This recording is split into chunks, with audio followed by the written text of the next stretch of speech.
président Talon a de grandes qualités. Certes, il a réalisé beaucoup de choses physiques. Mais qu'est-ce que le président Talon a eu à semer dans la conscience collective des Béninois? Les talons d'Achille de Patrice, ou l'hypothétique troisième mandat, ainsi est titré cet ouvrage de Wilfrid Olatedjou qui aborde la gouvernance du président Patrice Talon depuis le 6 avril 2016 à la date d'aujourd'hui. On n'a pas besoin d'être historien pour écrire l'histoire. Ce qui est dit dans cet ouvrage a une particularité. C'est que si on prend chacun d'entre nous, nous avons une approche que je qualifierais d'approche fragmentaire de la réalité vécue du 6 avril 2016 à aujourd'hui. Je dirai un pas, vous allez dire un pas, l'autre aussi va dire un pas, mais cet ouvrage a l'avantage de concocter tous les pans possibles. C'est sa valeur ajoutée. Et je crois qu'il faudra envoyer quelques exemplaires au chef de l'État.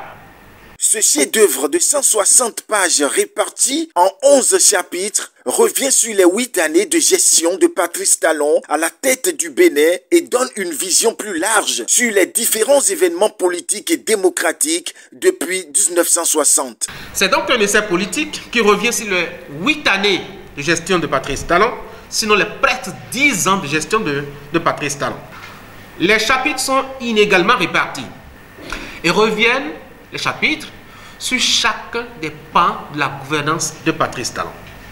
Alors, le livre s'ouvre sur un rappel de l'itinéraire politique démocratique du pays.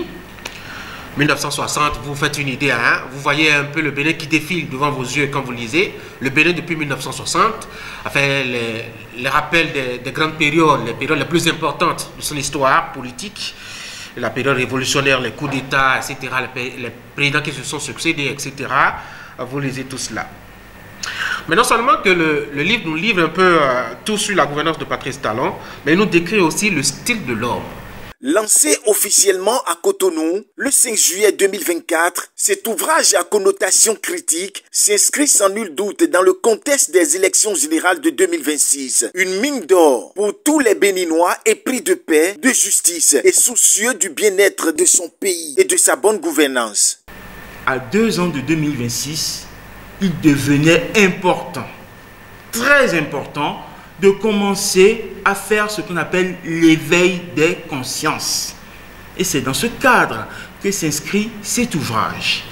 Et si vous le lisez vraiment, vous prendrez conscience de ce que, vers où nous allons, comment nous allons nous positionner pour ne pas nous laisser berner à nouveau en 2026. La seule chose qui nous reste quand on a tout pris, c'est la capacité de choisir nos dirigeants. Et ils le savent. C'est pour ça déjà, il y a des stratégies de ruse et de positionnement pour que nous soyons bernés en 2026. Mes chers amis, je vous invite à lire cet ouvrage et à savoir un peu ce qui se trame. Pour rappel, Wilfrid Olatedjou est économiste gestionnaire, consultant formateur dans différents projets liés à la formation et à l'accompagnement des jeunes entrepreneurs, tant au Bénin qu'à l'échiquier international.